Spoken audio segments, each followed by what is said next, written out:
Good morning सभी aspirant को। आप सभी का हमारे ईटी एकेडमी की प्लेटफॉर्म पे स्वागत है। तो आइए देखते हैं आज की करंट अफेयर्स में कौन कौन से न्यूज़ जो है हमें जानने को मिलेंगे। तो पहली न्यूज़ है, बहुत ही अच्छी न्यूज़ है। पहली न्यूज़ क्या है कि $100 अरब का प्रेषण प्राप्त करने वाला दुनिया का पहला देश कौन बन गया है। तो दुनिया का जो पहला देश है वो हमारा भारत है। मतलब हमारे भारत ने $100 अरब के प्रेषण के साथ, प्रेषण रेमिटेंस, अभी हम देखेंगे रेमिटेंस बोलते भी किसको है, तो प्रेषण प्राप्त करने वाला दुनिया का पहला देश बन गया है। सेकंड नंबर पे मैक्सिको है। ठीक है, अब देखो रेमिटेंस होता क्या है। तो जब एक प्रवासी अपने मूल देश को बैंक, पोस्ट ऑफिस या ऑनलाइन ट्रांसफ़र से राशि भेजता है, उसे हम क्या बोलते हैं, रेमिटेंस बोलते हैं। तो आप इस तरीके से देखिए, आपको पेपर 2 में ना पढ़ना है, पॉलिटी में, ठीक है, आईआर में पढ़ना है आपको प्रवासी भारत के बारे में, किस तरीके से वो जो है हमारे इंडियन इकोनॉमी में अपना रोल अदा करते हैं। तो आप देखिए, उनकी वजह से हम जो है भारत विश्व में पहले स्थान पे आगे हैं। किस मामले में, तो प्रेषण के मामले में। अगली न्यूज़ है, जॉन स्वाइनी को स्कॉटलैंड देश का प्रथम मंत्री नियुक्त किया गया है। क्या नियुक्त, यहाँ पे गलती हो गई है, थोड़ा सा आप इसको सही कर लेना। जॉन स्वाइनी को स्कॉटलैंड देश का प्रथम मंत्री नियुक्त किया गया है। ठीक है, तो याद रखना कि स्कॉटलैंड का प्रथम मंत्री किसे नियुक्त किया गया है, तो जॉन स्वाइनी को। अब देखिए, ये जो स्कॉटलैंड है, अगर इसकी अवस्थिति को हम देखें तो स्कॉटलैंड यूके में है। ठीक है, यूनाइटेड किंगडम में स्कॉटलैंड क्या है, तो एक देश है और यूके के ये उत्तर में अवस्थित है। अगर आप यूनाइटेड किंगडम में शामिल देशों को देखें तो स्कॉटलैंड है, इंग्लैंड है, वेल्स है, नॉर्दर्न आयरलैंड है। आपने 2 नाम सुना होगा, एक नाम सुना होगा ग्रेट ब्रिटेन का, दूसरा यूनाइटेड किंगडम का।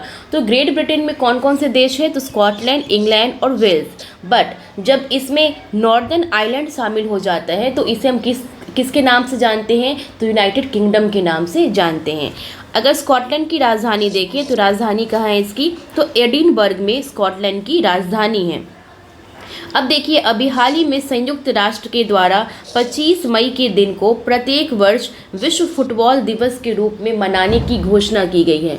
तो अब आपके मन में एक प्रश्न बनना चाहिए कि संयुक्त राष्ट्र ने 25 मई को ही क्यों सिलेक्ट किया विश्व फुटबॉल दिवस मनाने के लिए। तो देखिए, उन्होंने इसलिए इसको सिलेक्ट किया ना, क्योंकि ये दिन जो है पहले अंतर्राष्ट्रीय फुटबॉल टूर्नामेंट की 100वीं वर्षगांठ का प्रतीक है। ठीक है, मतलब कि 25 मई 1924 को पेरिस में ओलंपिक खेलों के दौरान आयोजित किया गया था। ठीक है, तो इसलिए 100वीं वर्षगांठ हुई, क्योंकि आप देखो बहुत इंपॉर्टेंट है, 1924 में ओलंपिक्स हुए थे, ठीक है, पेरिस में। तो इसका 100 साल आप जोड़ोगे तो क्या हो जाएगा, 2024। ठीक है, तो इसकी 100वीं वर्षगांठ का प्रतीक है क्या, तो 25 मई। इसलिए संयुक्त राष्ट्र ने 25 मई को विश्व फुटबॉल दिवस मनाने की घोषणा की है।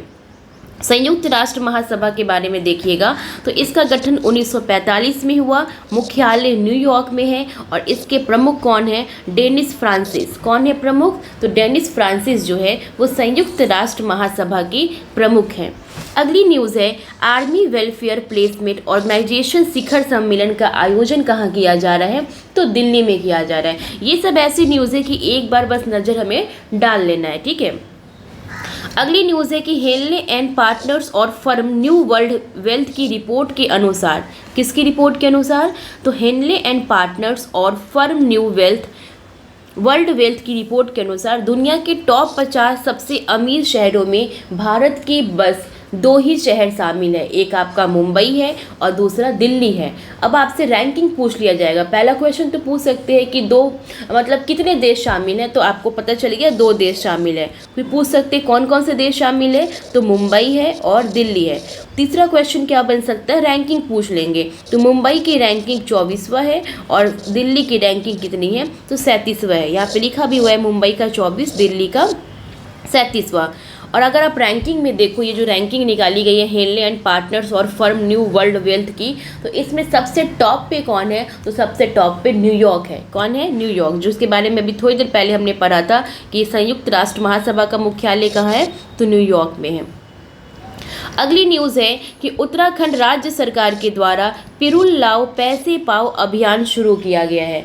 तो क्वेश्चन बहुत ही अच्छे से इससे बन सकता है, क्या बन सकता है कि पिरुल लाओ और पैसे पाओ अभियान जो है किस राज्य सरकार के द्वारा स्टार्ट किया गया है, तो आपका आंसर क्या होगा, उत्तराखंड राज्य सरकार के द्वारा। इस अभियान के तहत राज्य में सूखी पिरूल चीड़ के पेड़ की पत्तियां एकत्र की जाएगी, क्योंकि आप देखो इससे आग लगने की संभावना ज़्यादा रहती है ना, तो इसलिए इस जंगलों में आग की घटनाओं को कम करने के लिए उत्तराखंड सरकार ने पिरूल लाओ पैसे बचाओ अभियान का पैसे पाओ अभियान की शुरुआत की है।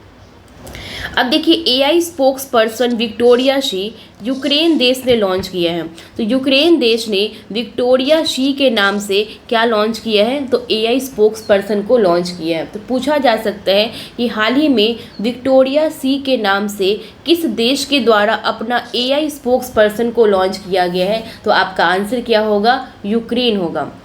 चर्चा में रही लेबर जन्मजात अमोरोसिस, ये एक बीमारी है, ठीक है, अभी बहुत चर्चा में है। कौन सी बीमारी, लेबर जन्मजात अमोरोसिस बीमारी। तो ये कैसी बीमारी है, ये एक आनुवांशिक नेत्र विकार है, ठीक है, जेनेटिक कैसा है, तो आंखों में जो डिसऑर्डर हो जाता है उसकी बीमारी है। कौन सी, तो लेबर जन्मजात अमोरोसिस। अगर इसके बारे में आप देखो तो एक वंशानुगत रेटिनॉल से संबंधित विकार है। एग्ज़ाम में पूछा जा सकता है कि लेबर जन्मजात अमोरोसिस जो बीमारी है ये किससे संबंधित विकार है, तो रेटिनॉल से संबंधित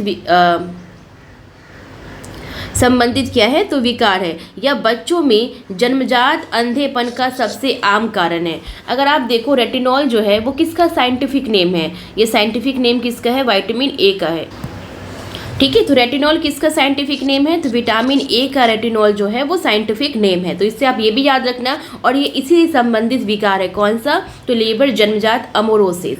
अब अगली न्यूज़ है कि चर्चित दारफुर संकट जो है ये किस देश से संबंधित है, तो ये सूडान से संबंधित है। आपको पता है सूडान में 2023 के अप्रैल से ही गृह युद्ध चल रहा है, और इसके कारण वहाँ पे 3 लाख से अधिक लोगों की मृत्यु हो गई है, और अब कंडीशन इस टाइप का आ गया है, ठीक है। इसलिए चर्चा में है दारफुर संकट, क्योंकि वहाँ के लोग, जो यूएन है वो बता रहे हैं कि वहाँ के लोग भूखमरी की समस्या से जूझ रहे हैं, मतलब खाने को तरस रहे हैं। तो वहाँ के लोगों की न्यूज़ आई है कि वो लोग घास और मूंगफली के जो छिलके होते हैं ना उसको खा रहे हैं। तो आप समझ लीजिए किस लेवल का भूखमरी जो है सूडान में पनप चुका है। और सूडान का जो एक स्पेसिफिक जगह है दारफुर संकट, मतलब इस संकट को किससे जाना जा रहा है, दारफुर संकट से।